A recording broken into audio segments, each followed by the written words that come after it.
Now to a developing story here at home. The Prime Minister is meeting with representatives of major automakers and the Canadian auto industry. Today's meeting comes as we wait for the latest data on how U.S. tariffs are hitting the Canadian auto industry. Tariffs on the sector remain at 25%, but exemptions for Canadian-made vehicles and auto parts that comply with the free trade deal took effect in May. In April, Canadian vehicle exports to the U.S. dropped by 23%. So we know, of course, that meeting got underway last hour with many Canadian executives of car makers, and the CBC's Karina Roman is tracking all of it for us. What do we know about the meeting? It did get underway around 11 o'clock this morning Eastern time. We're told it's really just a check-in kind of meeting, and it was requested from the automakers to have this meeting with the Prime Minister. It's the three big automakers, North American ones, Stellantis, Ford, and GM. Toyota and Honda are not there, from what we understand. As well, the Canadian Vehicle Manufacturers Association is there, and their head spoke going into the meeting. Have a listen to what he had to say.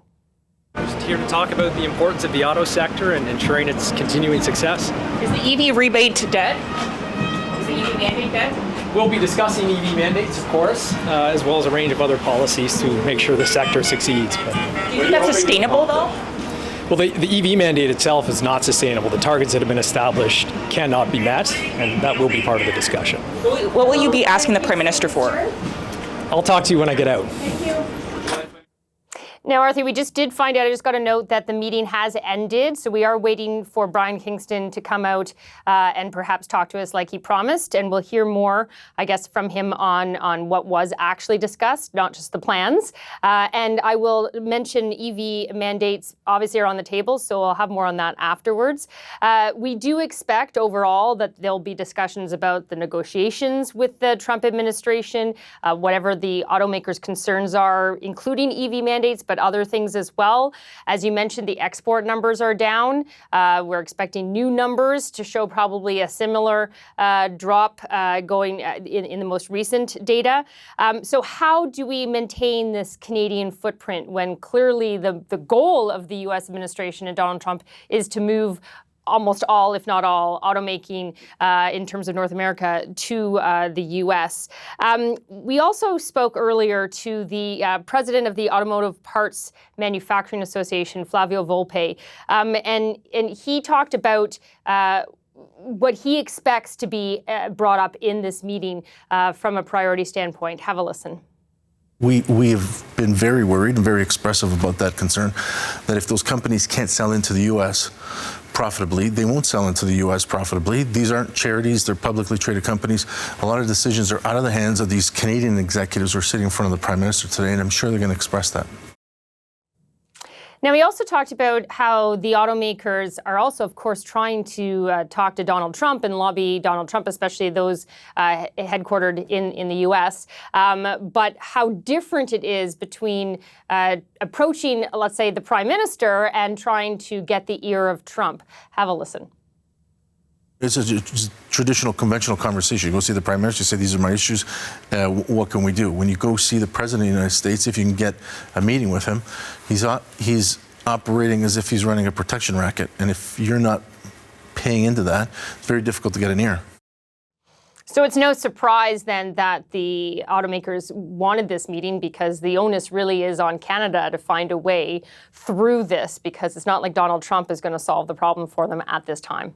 So now, Karina, as you mentioned, of course, in the perhaps immediate future, we're looking to see whether or not the Canadian Vehicle Manufacturers Association CEO will come out and have any remarks following the meeting. But in the long term, what are we looking for to happen next?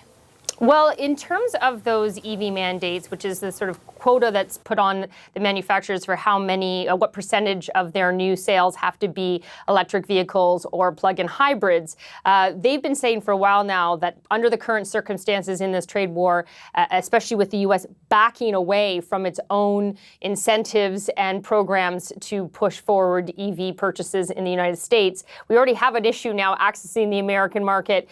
This is going to make it way more difficult. And And so expect lots of questions to the Prime Minister, not just from them, but from others about, okay, so what is the position on EV mandates? Are you going to go ahead with that? He has been pragmatic on other things. The consumer carbon tax got dropped just recently in terms of keeping negotiations going with the U.S. The digital services tax got dropped.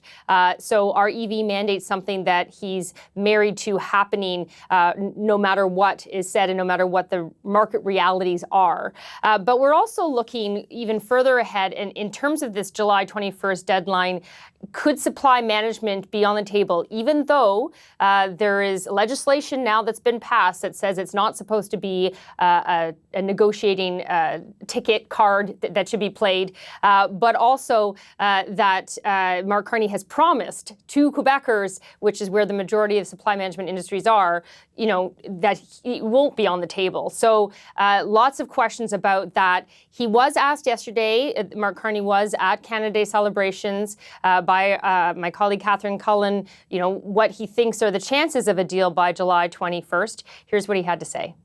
We're doing what's necessary in order to get the best deal for Canadians, and we get the best deal for Canadians, we'll agree to it.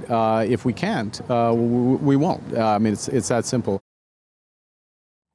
So that's simple, but what is in the best interest of Canadians is what has not been defined exactly from the Prime Minister. And so whether or not the maintenance of the supply management system, which is so important to so many and has been, as I said, a campaign promise during the election, how much that factors into what is in the best interests of Canadians and whether there would be a deal signed or not if it's on the table. Karina, thanks for this. That is the CBC's Karina Roman reporting from Ottawa.